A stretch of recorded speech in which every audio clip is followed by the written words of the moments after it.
اللہ کو ماننے والا ہو یا اللہ کا انکار کرنے والا ہو، محبت کا جوہر برابر سے ہے۔ ایک عالم اور ایک جاہل دونوں اپنے اولاد سے ایک ہی طرح سے محبت کرتے ہیں۔ امیر و غریب دونوں اپنی اولاد سے ایک ہی طریقے سے محبت کرتے ہیں۔ ایسا نہیں ہے کہ امیر اپنی اولاد سے زیادہ محبت کرتا ہو، غریب اپنی اولاد سے کم محبت کرتا۔ تو حضور سرور کائنات نے محبت میں حکم پروردگار سے اہل بیت کی محبت مانگی اجر رسالت میں۔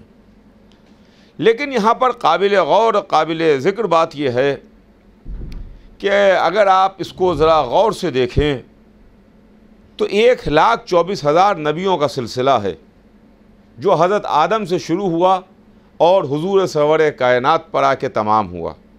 یہ 1,24,000 نبوتیں ہیں، 1,24,000 ہادی ہیں، 1,24,000 رہبر ہیں، 1,24,000 اللہ کے وہ مخصوص بندے ہیں، وہ منتخب کردہ بندے ہیں جن کو اللہ نے انسانوں کی ہدایت اور انسانوں کی رہبری کے واسطے بھیجا اور منتخب کیا۔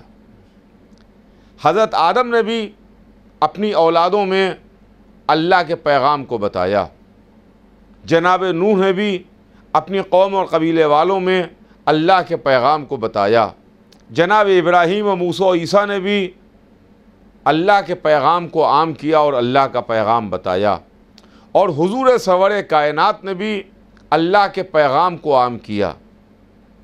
نہ حضرت آدم اپنے گھر سے کوئی پیغام لے کے آئے، نہ جناب نوح ابراہیم و اسماعیل اپنے گھر سے کوئی پیغام لا کے اپنی امت کو سناتے ہیں، نہ حضور سرور کائنات اپنے گھر سے الہی دستور لا کے امت کو بتاتے ہیں، بلکہ یہ سارے قاعدے، سارے قانون، سارے دستور، ساری باتیں، سارے احکام اللہ کی طرف سے نازل ہوئے، جس کو نبیوں نے امت تک پہنچایا اور امت تک بتایا۔ لیکن کام کرنے کے واسطے، اللہ کا حکم پہنچانے کے واسطے جناب آدم بھی تو آئے تھے، جناب نوح بھی تو آئے تھے، جناب ابراہیم بھی تو آئے تھے، جناب موسیٰ و عیسیٰ بھی تو آئے تھے، اور حضور سرور کائنات بھی تشریف لائے۔ مگر یہ تو بڑی ناانصافی ہوگی اگر ہم یہ کہیں کہ ایک کام کرنے کے واسطے کہیں پر 10 انسان آئیں، 10 کام کرنے والے آئیں، اس میں آپ 9 کو اجرت نہ دیجئے اور 1 کو اجرت دے دیجئے۔ 1 کو اجرت مل جائے اور 9 کو اجرت نہ دی جائے، جبکہ آپ دیکھ رہے ہیں، آپ کو معلوم ہے کہ 9 نے بھی کام کیا ہے، اپنی حیثیت کے مطابق انہوں نے بھی کام کیا، جتنی ان کی حیثیت ہے، جتنی ان کی طاقت ہے، جتنی ان کی صلاحیت ہے، جتنا کام ان کے حوالے کیا گیا ہے، اتنا کام انہوں نے کیا۔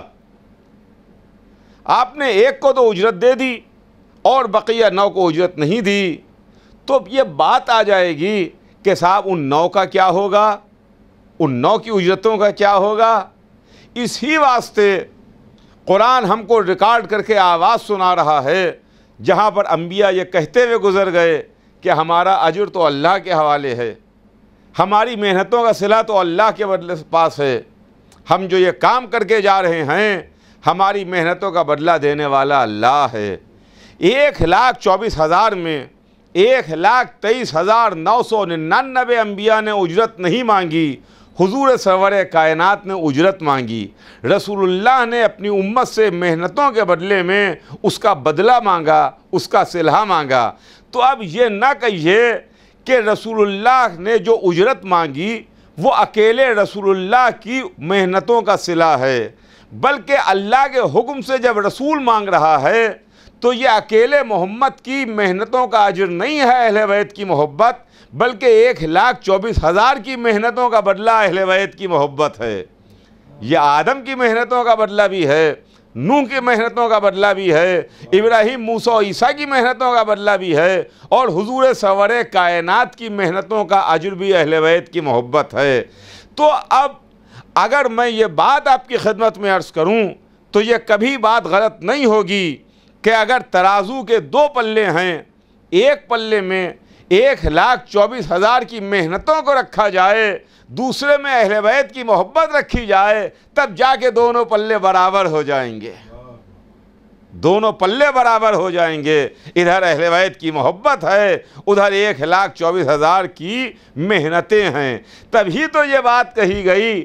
کیا غلط کہا گیا کہ بے حب اہل بیت عبادت حرام ہے، بے حب اہل بیت عبادت حرام ہے۔ تو یہ اہل بیت ہیں عزیزان گرامی، جن کی محبت حضور سرور کائنات نے امت سے مانگی، اور اہل بیت میں ہمارے پاس کوئی اختلاف نہیں ہے۔ جس طریقے سے ہم رہبروں کو، نبیوں کو، معصومین کو، ائمہ کو اس بات کے سلسلے میں عقیدہ رکھتے ہیں اور مانتے ہیں کہ ان کو اللہ نے منتخب کر کے بھیجا ہے، اللہ نے چن کر کے بھیجا ہے، ان کو کسی نے بنایا نہیں ہے۔ انتہا یہ ہے کہ حضور سرور کائنات نے بھی ان کو بنایا نہیں ہے، معصوم رسول نے نہیں بنایا، امام رسول نے نہیں بنایا، بلکہ یہ امام ادھر سے منتخب ہو کے آئے، یہ رہبر ادھر سے بن کے آئے، یہ معصوم ادھر سے منتخب ہو کر کے آئے۔ اسی طریقے سے اہل بیت رسول میں کون شامل ہے، کون شامل نہیں ہے، کون اہل بیت میں ہے، کون اہل بیت میں نہیں ہے، تو جب سب ادھر سے منتخب ہو کر کے آئے ہیں تو اہل بیت میں کون ہے کون نہیں ہے یہ بھی ہم کو رسول ہی بتائیں گے۔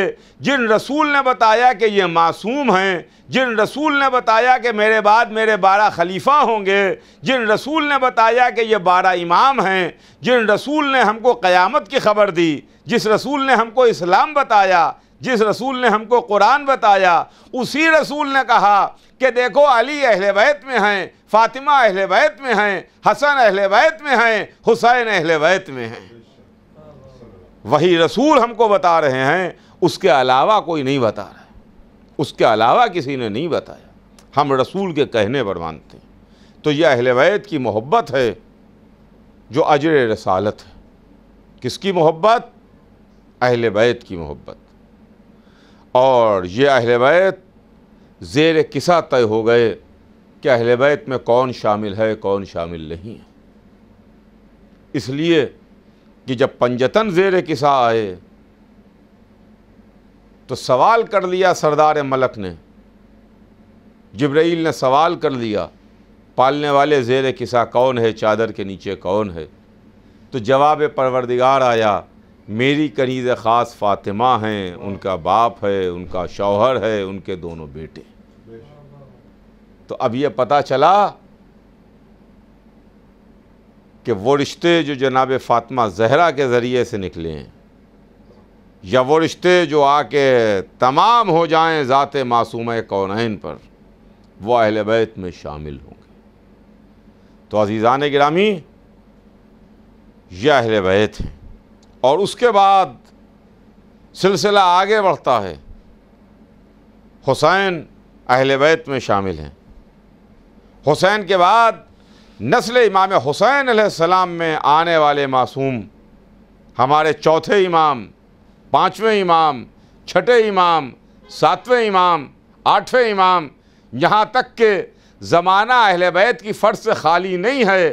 اہل بیت کی فرد آج بھی پردے میں موجود ہے، آج بھی حجاب غیب میں ہے، آج بھی زندہ ہے۔ اور اسی سلسلے کی ایک کڑی،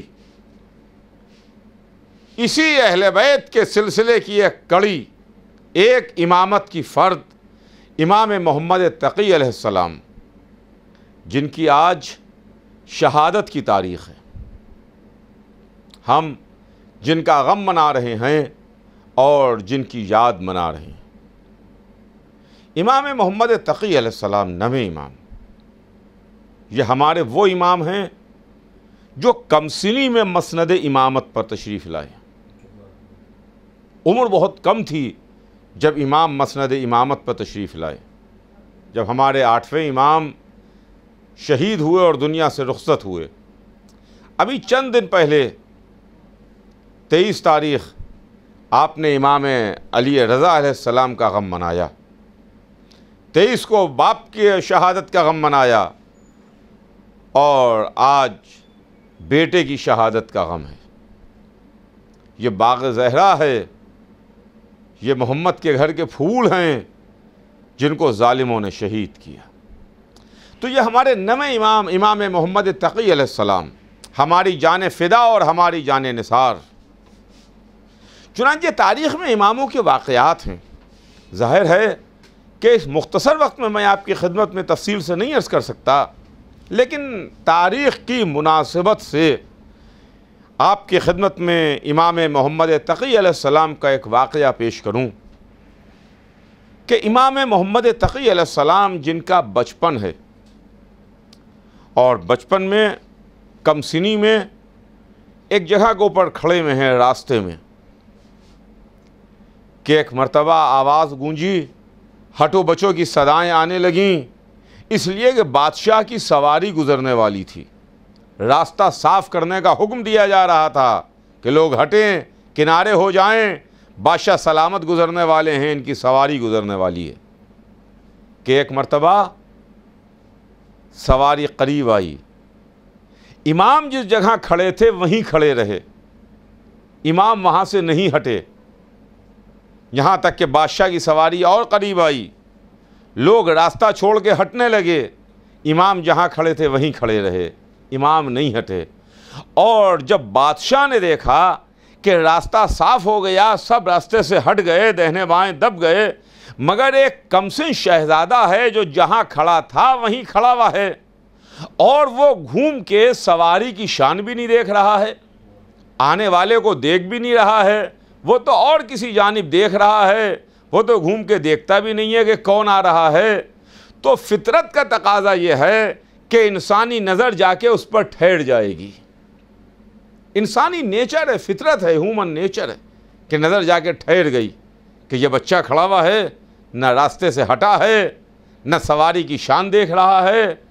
تو بادشاہ اپنی سواری لیے ہوئے آیا اور بچے کے برابر میں لا کے کھڑی کی کہ ایک مرتبہ وہ جھک کے سواری سے بچے سے پوچھتا ہے کہ فرزندے صاحبزادے، سب راستہ چھوڑ کے چلے گئے، آپ راستے سے نہیں ہٹے، آپ نے راستہ نہیں چھوڑا؟ کہ امام نے گردن اٹھا کے دیکھا اور کہا بادشاہ، نہ راستہ تنگ ہے، نہ میں تیرا مجرم ہوں، میں راستے سے ہٹوں کیوں؟ کیا جواب دیا ہے خدا کی قسم! یہ جواب تو صرف ایک ہی گھرانے سے ملتا ہے جو گھرانہ محمد کا گھرانہ ہے۔ نہ راستہ تنگ ہے، نہ میں تیرا مجرم ہوں۔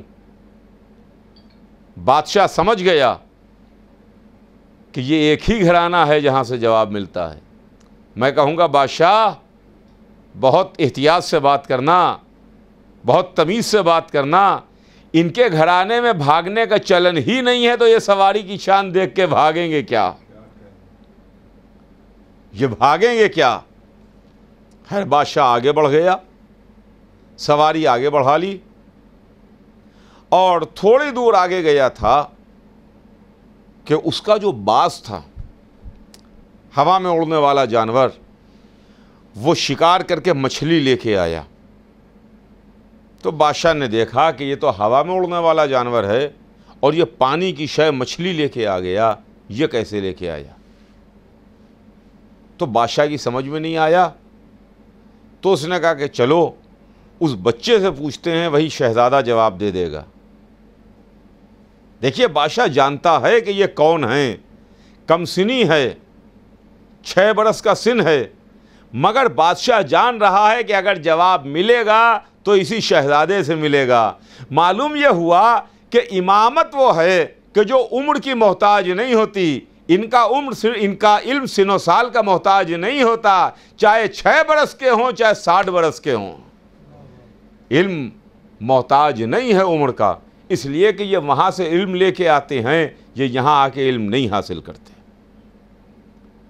تو بادشاہ نے حرکت یہ کی کہ مچھلی کو اپنی انگلی میں، مٹھی میں دبایا، اور مٹھی میں دبا کے امام کی خدمت میں آیا، سواری کو گھمایا، ٹرن کیا اور امام کی خدمت میں آیا۔ امام وہیں کھڑے ہوئے ہیں کہ ایک مرتبہ اپنی سواری کو امام کے برابر میں لا کے روکا اور روک کر کے کہا کہ اے شہزادے آپ بتائیں کہ میری مٹھی میں کیا ہے، کون سی شے ہے میرے ہاتھ میں مٹھی میں۔ دیکھیے گا عزیزان گرامی، یہ ایک ایسا سوال ہے کہ جو دنیا میں کسی بھی عالم سے، کسی بھی پروفیسر سے جا کے آپ کیجئے کہ صاحب میرے ہاتھ میں کیا ہے، میری بند مٹھی میں کیا ہے، میں کہوں کہ میری شیروانی کی اس جیب میں کیا ہے، آپ بتائیں۔ اگر آپ نہ بتا پائے تو میں آپ کو عالم نہیں مانتا، آپ کو جناب نہیں مانتا، آپ کو مولانا نہیں مانتا، آپ کو پروفیسر نہیں مانتا، آپ کو استاد نہیں مانتا، تو زمانہ مجھے پاگل کہنے لگے گا۔ بھائی کوئی مسئلہ پوچھو، کوئی سوال پوچھو، کوئی کوشچن کرو۔ یہ کیا بات ہے کہ صاحب پوچھ رہے ہو کہ جیب میں ہماری کتنے پیسے ہیں، ہمارے بند مٹھی میں ہاتھ میں کیا ہے؟ یہ کوئی سوال میں سوال ہے؟ لیکن امام وہ ہے کہ جو ہر سوال کا جواب دے، چاہے بند مٹھی کی بات آ جائے، چاہے دل میں چھپے ہوئے سوال کی بات آ جائے، امام جواب دے گا۔ کہا شہزادے بتائیے میری مٹھی میں کیا ہے۔ بادشاہ دو سوال کر رہا تھا، بادشاہ کے دل میں دو سوال تھے، ایک اس کے زبان پر آیا، ایک اس کے دل میں رہا۔ ایک سوال اس نے امام کی خدمت میں پیش کیا، دوسرا سوال اس نے نہیں بتایا، وہ اس کے دل میں تھا۔ مٹھی کی بات تو امام سے بتا دی کہ میری مٹھی میں کیا ہے بتائیے، لیکن دل میں یہ تھا کہ یہ ہوا میں اڑنے والا جانور مچھلی کہاں سے لے آیا،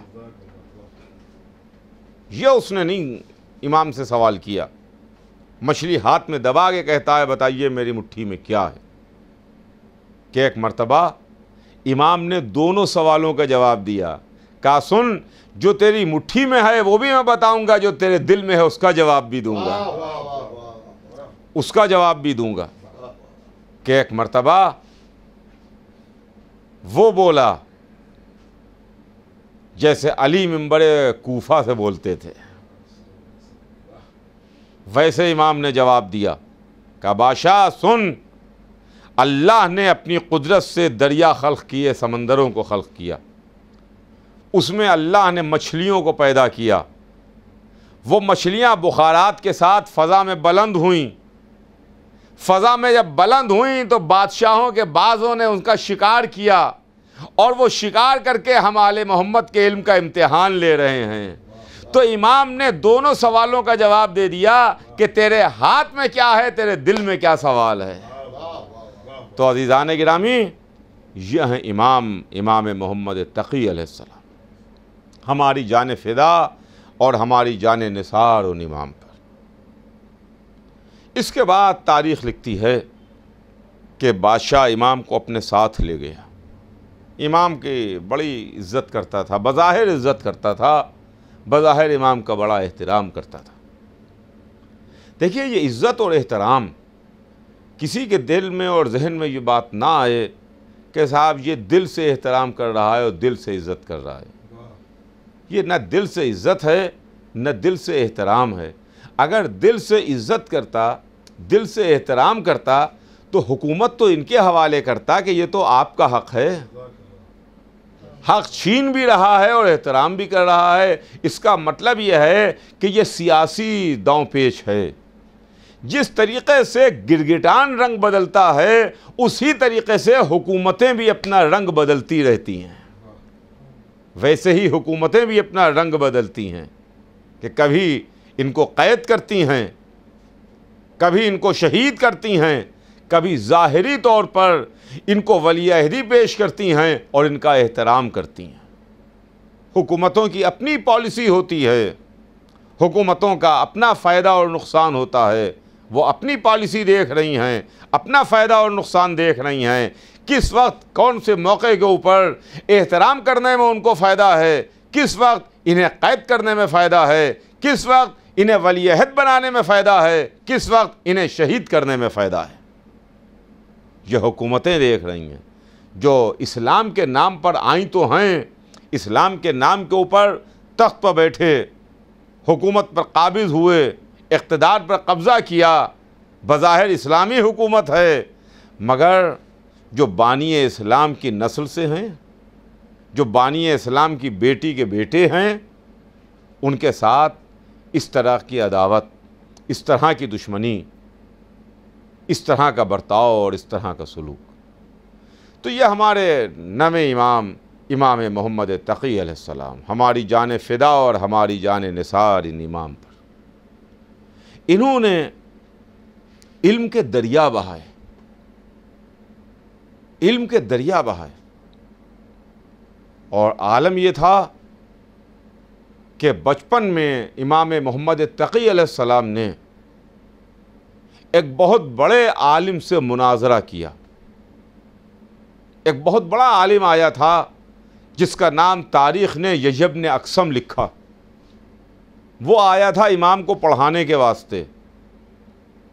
جب بادشاہ نے کہا کہ میں اپنی لڑکی کی شادی ان سے کروں گا، تو کسی نے کہا تھا کہ ان کو میں نے پڑھتے لکھتے نہیں دیکھا ہے، انہیں کچھ پڑھوا تو لو بادشاہ، تب اپنی لڑکی کی شادی کرنا۔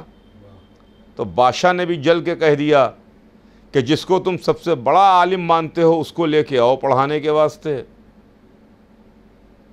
سب سے بڑا عالم جو ہے اس کو لے کے آؤ۔ تو 90 برس کا بڈھا یحییٰ بن اقسم آیا کمسن شہزادے کو پڑھانے کے واسطے، امام کو پڑھانے کے واسطے۔ تاریخ لکھتی ہے دربار سجا ہوا ہے، اہل علم بیٹھے ہوئے ہیں، ادھر وہ لوگ جنہیں اپنے علم پر بڑا ناز تھا، بڑا غرور تھا، وہ بیٹھے ہوئے ہیں۔ انہی میں ان سب کا سردار یحییٰ بن اقسم بھی بیٹھا ہوا ہے جس کی عمر 90 برس ہے، سر کے بال بھی سفید ہیں، چہرے کے بال بھی سفید ہیں، عمر بھی 90 برس کی ہے، اپنے علم پر بڑا ناز ہے، اپنے علم پر بڑا غرور ہے، اپنے علم پر بڑا گھمنڈ ہے۔ عزیزان گرامی، یہ ہمیں تاریخ سے پتہ چلتا ہے کہ کسی کو اپنے علم پر غرور نہیں کرنا چاہیے، گھمنڈ نہیں کرنا چاہیے۔ نہ آل محمد کے سامنے کوئی علم ہے، نہ آل محمد کے سامنے کوئی گھمنڈ ہے۔ تاریخ لکھتی ہے کہ امام تشریف فرما ہیں اور ادھر وہ بڈھا عالم بیٹھا ہوا ہے کہ بادشاہ نے حکم دیا کہ بسم اللہ سلسلہ شروع کیا جائے، درس و تدریس کا، پڑھنے لکھنے کا، سیکھنے اور سکھانے کا۔ کہ ایک مرتبہ وہ بڈھا کہتا ہے امام سے مخاطب ہو کے کہ میں کچھ پوچھوں آپ سے، کچھ سوال کروں؟ تو امام نے جواب دیا کہ جو تیرا دل چاہے پوچھ، جو تیرے دل میں آئے وہ سوال کر۔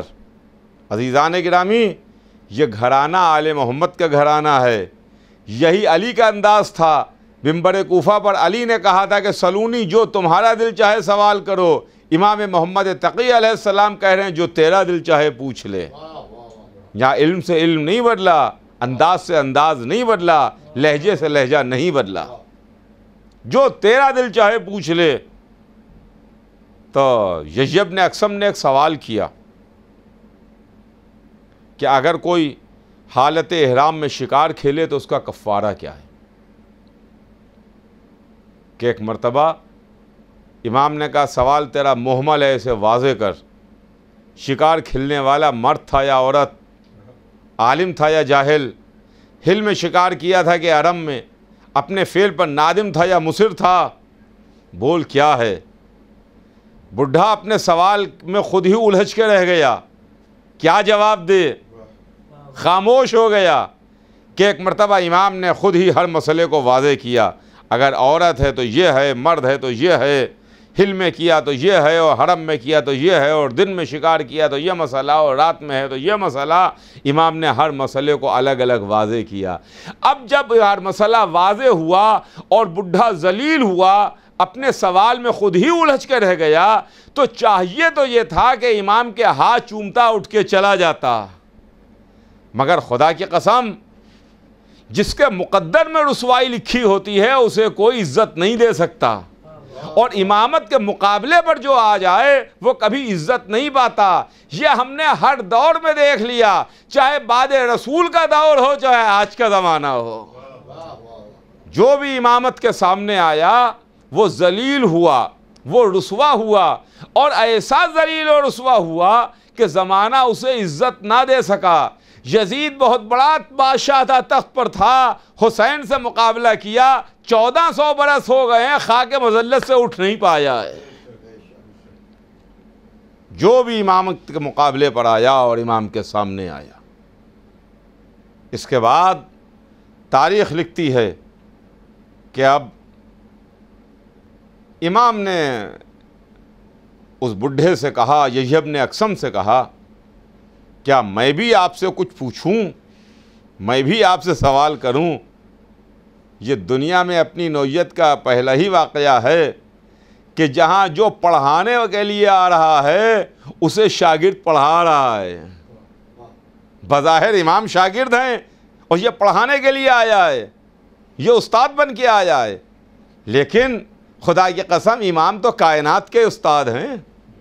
یہ تو کائنات کو بتانے کے لیے آئے ہیں، کائنات میں پڑھانے کے واسطے آئے ہیں، یہ پڑھنے کے لیے نہیں آئے ہیں، اس سرکار سے، اس بارگاہ سے علم لے کے آئے ہیں۔ کہا میں بھی کچھ پوچھوں؟ تو اس نے کہا ہاں پوچھیے، آپ سوال کیجئے۔ کہ امام نے بہت ہی معمولی سا سوال کیا، چھوٹا سا سوال کیا، سامنے کا سوال تھا کہ ایک عورت پر نظر پڑی طلوع آفتاب سے قبل تو وہ حرام تھی،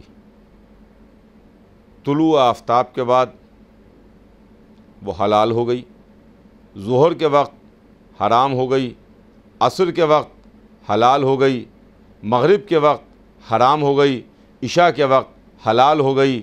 بتا وہ کون عورت ہے؟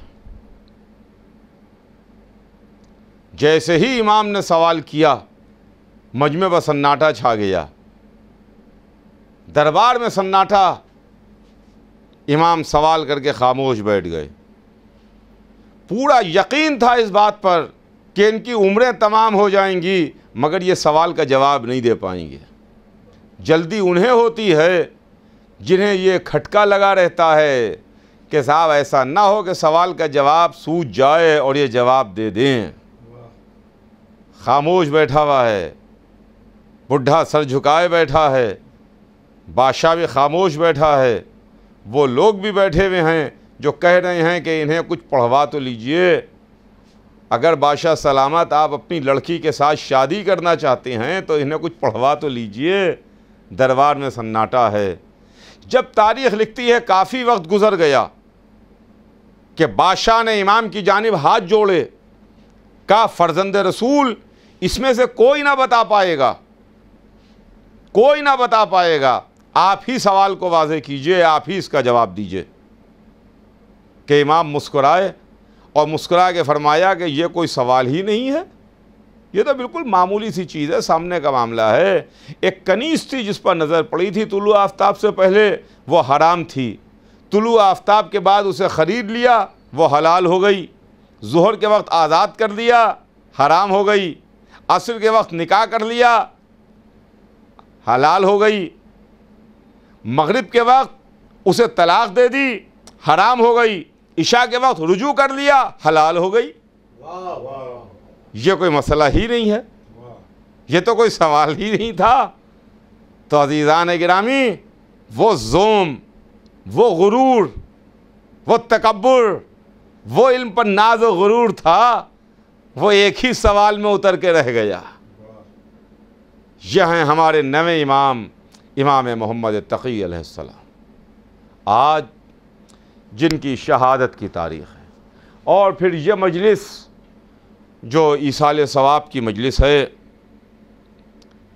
ایک میرے جد فخر الواعظین مولانا مرزا محمد طاہر صاحب قبلہ اور میری والدہ اہلیہ خطیب اکبر، دونوں کے انتقال کی تاریخ بھی آج ہی ہے۔ میرے جد مرحوم، ان کا بھی روز شہادت انتقال ہوا، اور میری والدہ مرحومہ، ان کا بھی آج ہی کی تاریخ روز شہادت امام انتقال ہوا۔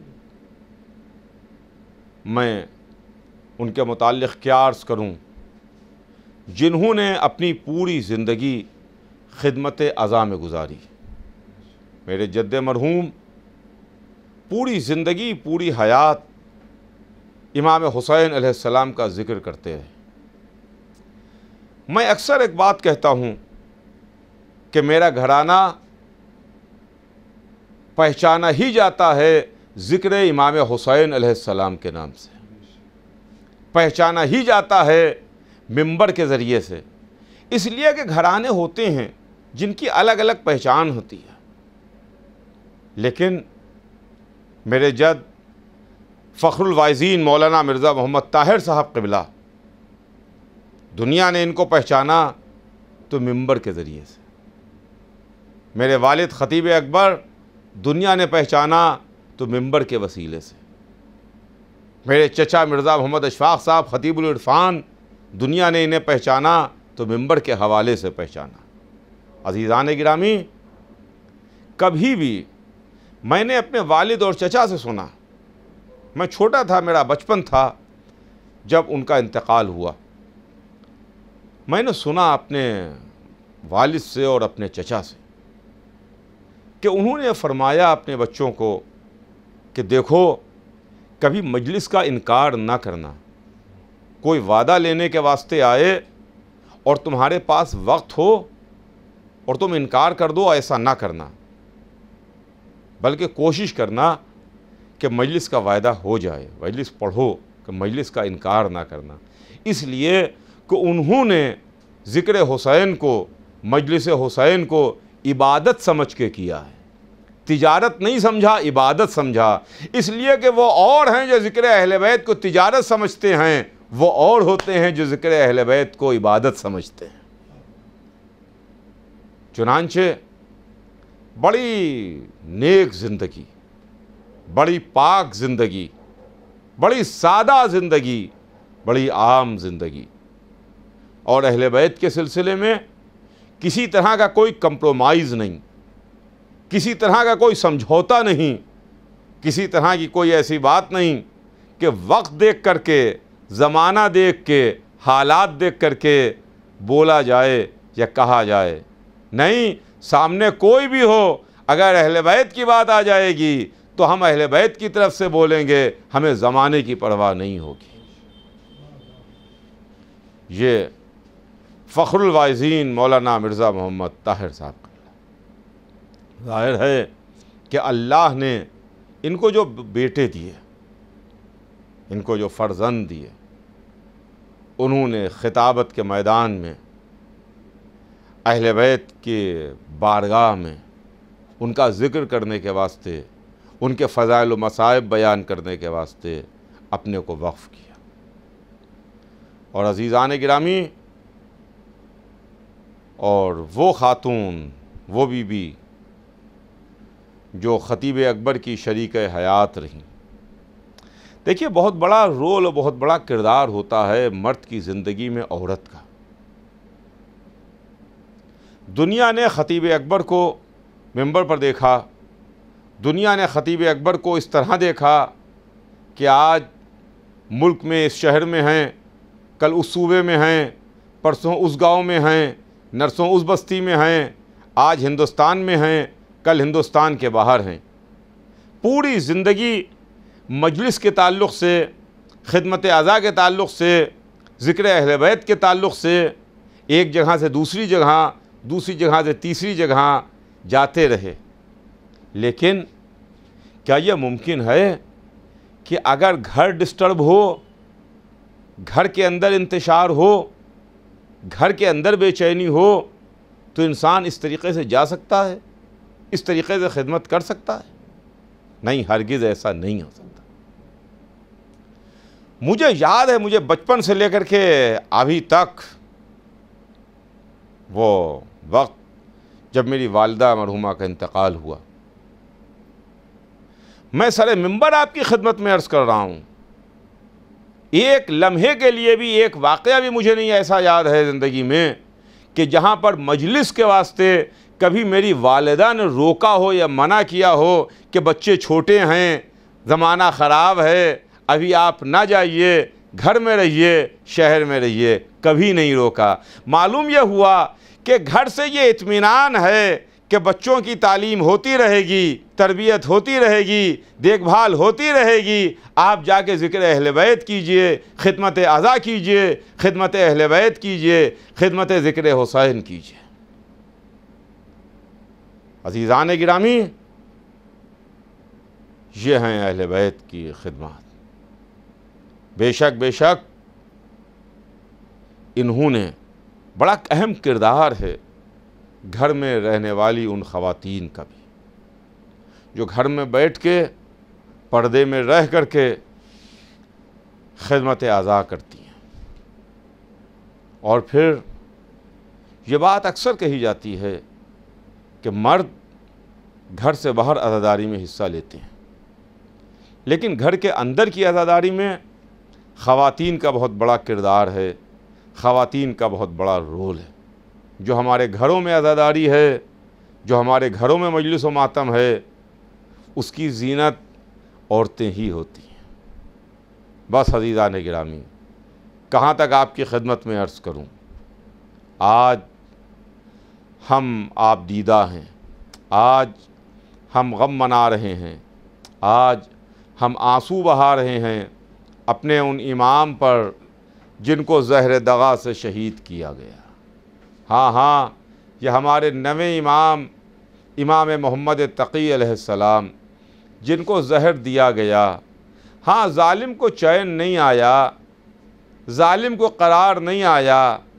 یہ محمد کے باغ کے پھول تھے جن کو ظالموں نے شہید کیا۔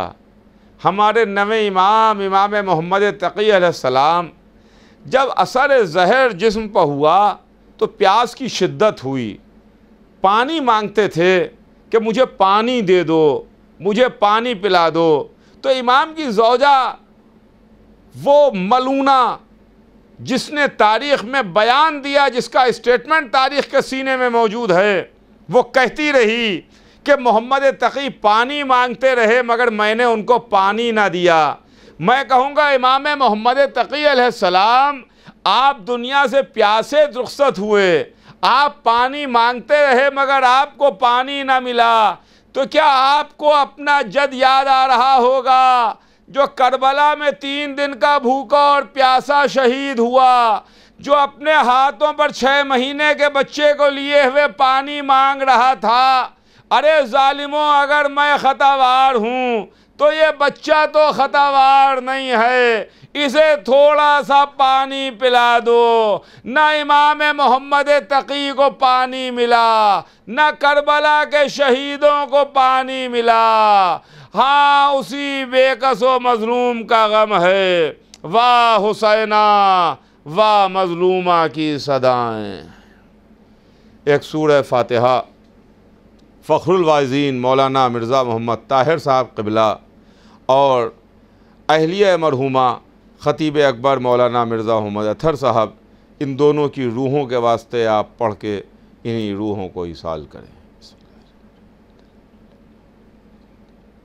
جزاک اللہ محترم مرزا محمد اعجاز اطہر صاحب، آپ نے آج کی تاریخ کے مناسبت سے بہترین واقعات امام کے حوالے سے پیش فرمائے۔ ہم ایک بار پھر لان کرتے ہیں معتصم باللہ پر اور صلوات بھیجتے ہیں اہل بیت علیہ السلام پر۔ یقیناً آج کا روز بہت غم اور اندوہ کا روز ہے۔ پروردگار ہم سب کو اس غم کے صدقے میں جو آنے والا محرم ہے، وہ باقاعدہ طور پر ہم اس کو جس طرح سے ہر برس منعقد کرتے تھے، جس طرح سے شامل ہوتے تھے، جس طرح سے مجالسوں کا انعقاد کرتے تھے، اس مجلس کے تصدق میں پروردگار یہ وبا کووڈ-19 جلد سے جلد دور ہو اور ہم جس طرح سے فرش عزا بچھاتے تھے اسی طرح سے فرش عزا بچھائیں۔ اور انشاءاللہ امام زمانہ اجل اللہ تعالیٰ فرجہ شریف کی بارگاہ میں تعزیت پیش کرتے ہوئے دعا گو ہے کہ پروردگار کی بارگاہ میں وہ عرض کر دیں کہ اس وبا کو جلد سے جلد دنیا سے زائل کر دیں۔ ہم ایک بار پھر خانوادہ خطیب اکبر کی جانب سے تمام ویورز کا شکریہ ادا کرتے ہیں، گراف ایجنسی کی جانب سے تمام ویورز کا شکریہ ادا کرتے ہیں، اور ساتھ ہی ساتھ ایک اعلان بھی آپ کی خدمت میں کر دیں کہ آنے والی 25 جولائی اور 26 جولائی کو ایک کانفرنس، انٹرنیشنل کانفرنس کا انعقاد کیا جا رہا ہے